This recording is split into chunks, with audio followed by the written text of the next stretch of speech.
உந்தன் ஆசி தாரும் எந்தன் இயேசு தேவா.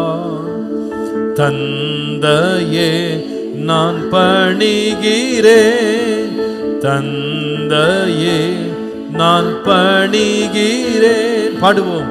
உந்தன் ஆசி தாரும் எந்தன் இயேசு தேவா.